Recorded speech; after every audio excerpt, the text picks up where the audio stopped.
ರೈತರಿಗೆ ಅನ್ನ ಇಲ್ಲದೆ ಹೊಟ್ಟೆ ಹಸಿದಿತ್ತು, ಅದ ಈ ಶ್ರೀಮಂತ ರಾಜಕಾರಣಿಗಳಿಗೆ ಹೊಟ್ಟೆ ತುಂಬಿ ಅನ್ನ ಹಳಸಿತ್ತು ಅನ್ನುವಂಗ ಆಗೈತಿ ಈ ನಮ್ಮ ರೈತರ ಹೋರಾಟ.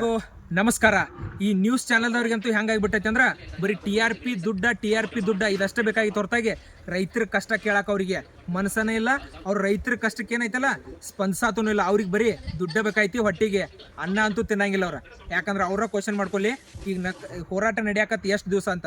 ಈ ರಾಜಕಾರಣಿಗಳಾಗಿರ್ಬೋದು, ಶುಗರ್ ಫ್ಯಾಕ್ಟ್ರಿ ಮಾಲಕರಾಗಿರ್ಬೋದು, ಅವ್ರಿಗೂ ಏನೈತಲ್ಲ ಬರೀ ಅವ್ರ ದುಡ್ಡ, ಅವ್ರ ಬಿಸ್ನೆಸ್ನ ಬೇಕಾಯ್ತು ಹೊರತಾಗಿ, ಅವ್ರ ರಾಜಕೀಯ ಸೀಟ್ಗಳ ಬೇಕಾಯ್ತು ಹೊರತಾಗಿ ಅವ್ರ ರೈತರ ಕಷ್ಟಕ್ಕೆ ಅವ್ರಿಗೂ ಬೇಕಾಗಿಲ್ಲ. ಇನ್ನು ಮುಂದೆ ರೈತರು ನೀವು ಎಚ್ಚೆತ್ಕೊಳ್ಳಿ. ಈ ಯಾರ್ಯಾರು ಸಿಟಿ ಒಳಗದಾರ ಅಥವಾ ಎಲ್ಲೆಲ್ಲಿ ಅದಾರಲ್ಲ, ಈ ನಮ್ಮ ಹೋರಾಟಕ್ಕೆ ಯಾರು ಸ್ಪಂದನೆ ಮಾಡ್ತಾ ಇಲ್ಲಲ್ಲ ಅವ್ರಿಗೆ ಅವರ ಕ್ವಶನ್ ಮಾಡ್ಕೋಬೇಕು, ಅವ್ರಿಗೆ ಅವರ ಕೇಳ್ಕೋಬೇಕು. ಅಂಥ ಉತ್ತರ ನಮ್ಮ ರೈತರು ಕೊಡ್ಬೇಕು. ಆ ಉತ್ತರ ಯಾವ ಥರ ಆಗಿರ್ಬೇಕಂತಂದ್ರೆ, ಇನ್ನು ಮುಂದೆ ಬೆಳೆದೇನೈತಲ್ಲ ಅದು ಬೆಳೆ ನಮಗಷ್ಟೇ ಆಗಿರ್ಬೇಕು. ನಮ್ಮ ಕುಟುಂಬಗಳಿಗೆ ನಾವು ಅಷ್ಟೇ ಬೆಳ್ಕೊಂಡು ನಾವು ಅಷ್ಟೇ ತಿನ್ನು. ನಾವು ಹೊರಗೆ ಅವ್ರಿಗೆ ಬೆಳೆದು ಕೊಡಲಿಲ್ಲ ಅಂತಂದ್ರೆ ಅವ್ರ ಹೊಟ್ಟಿಗೆ ಏನು ತಿಂತಾರೆ ಅನ್ನೋದು ಅವರ ವಿಚಾರ ಮಾಡ್ಕೊಳ್ಳಿ. ಯಾಕಂತಂದ್ರೆ ಇದನ್ನು ಹಿಂಗೆ ಬಿಟ್ಟರೆ ಇದು ರೈತರ ಕಷ್ಟ ಬಗೆಹರಿಯಂಗಿಲ್ಲ. ಇದಕ್ಕೆ ಉತ್ತರ ಅವ್ರಿಗೆ ಕೊಡೋಣ ಅಂತ.